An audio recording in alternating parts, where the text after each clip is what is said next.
प्रथम तहलका न्यूज। हरियाणा के उप मुख्यमंत्री दुष्यंत चौटाला ने सोमवार को रोहतक के भाली आनंदपुर गांव में शहीद अतुल पवार की प्रतिमा का अनावरण किया।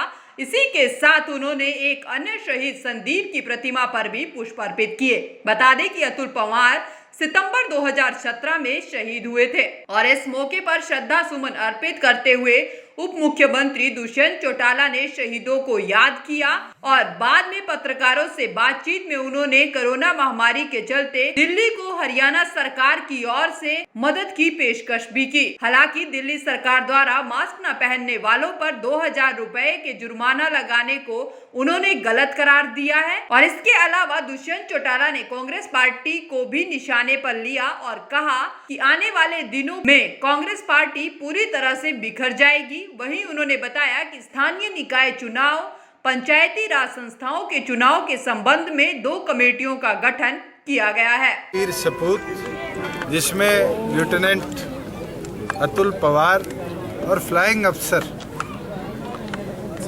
संदीप जो जैगवार उड़ाते हुए 2000 में शहीद हुए, उनके नमन में गांव ने उनकी याद में उनकी मूर्ति की स्थापना करी।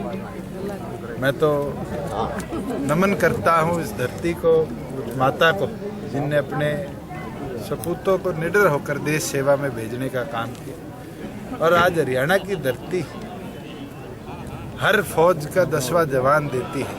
नमन है इस धरती को जिसने देश की सुरक्षा में हजारों युवाओं को निछावर किया है कि हमारा देश एक रहे, देश सुरक्षित रहे।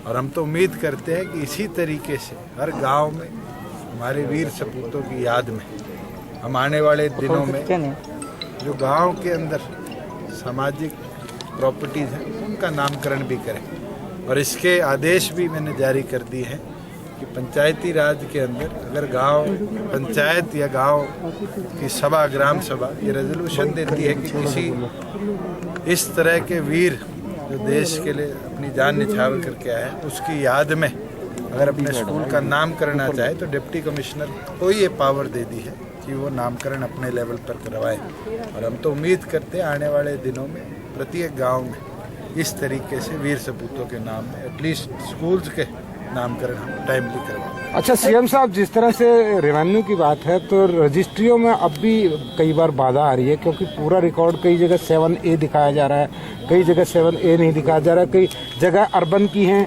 वो रूरल में दिखाई जा रही हैं, रूरल की अर्बन में दिखाई जा रही हैं। तो आपका धन्यवाद करूँगा कि आपने सवाल पूछा। रेवेन्यू में कोई कमी नहीं है। जो हमारी पहले भी 4,500-5 हज़ार रजिस्ट्री पर डे होती थी, आज भी उतनी हो रही है। मगर बिल्कुल जहाँ पर 7A है, कंट्रोल्ड एरिया है, अर्बन लोकल बॉडीज़ का एरिया है, वहाँ पर ऑनलाइन लोगों को दिक्कत आई है। उसके लिए हमने कॉल सेंटर भी इस्टेब्लिश किया है जिसके अंदर दिन प्रतिदिन हजारों लोग अपनी कोई इस तरह के गिले चाहते हैं उनको रिड्रेस करते हैं। नया प्रयास था, कामयाब प्रयास रहा। आप अपने म्युनिसिपल कमिश्नर से रिपोर्ट लेंगे तो करोड़ों रुपया प्रॉपर्टी टैक्स का, डेवलपमेंट चार्ज का, जो इतिहास में कभी जमा नहीं हुआ, आज रजिस्ट्रेशन के साथ जमा होने लगे और लोग भी खुशी के साथ जमा करवाने लगे। मगर दिक्कतें आई है कई ऐसे एरियाज में जो आज भी अनअप्रूव्ड है मगर अर्बन एरियाज में आ जाते हैं। रूरल एरिया के अंदर 7A के अंदर उनकी नोटिफिकेशन हुई है मगर कभी किसी को पता ही नहीं था, वो फ्लैग हो जाती है। मगर जो लास्ट रिपोर्ट मैंने 7A की ली थी, 3,500 के लगभग NOCs एप्लीकेशन आई है और पेंडेंसी सिर्फ 300 है। इसका मतलब टाउन कंट्री प्लानिंग डिपार्टमेंट भी जो 14 दिन का उन पर प्रतिबंध था उसके अंदर सक्सेसफुली लोगों की समस्या को रिड्रेस भी कर रहा है।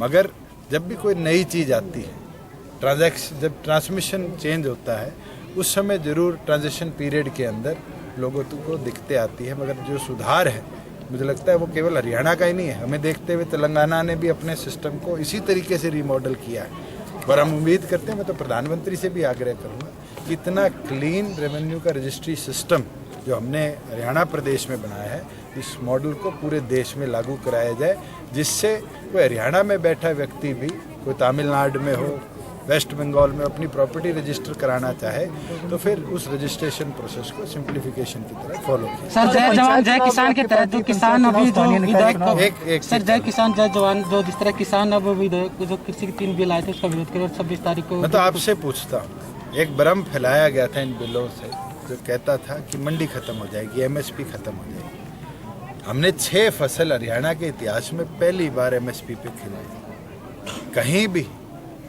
किसान के खाते में पैसे आने में दिक्कत नहीं आई। बिल्कुल कई जगह क्योंकि खाते नंबर गलत थे 48,000 किसानों के, उनमें से भी 36,000 को हमने एक हफ्ते के अंदर दुरुस्त किया। मंडियाँ उसी तरीके से चल रही हैं। कई आशंकाएं हैं, उस आशंकाओं को धीरे धीरे बातचीत कर कर दूर किया जा सकता है। और जहाँ प्रदर्शन विरोध की बात होगी तो आज लोकतंत्र में सबका अधिकार है, संवैधानिक तौर पर हमारा अधिकार है कि हमारी वॉइस हर्ड हो, और उसके अंदर अगर कोई बात रखना चाहता है तो लोकतांत्रिक तरीके से अपनी बात रखें। व्यवस्था खराब है। प्रथम तहलका के लिए रोहतक से रिंकू परमार की रिपोर्ट।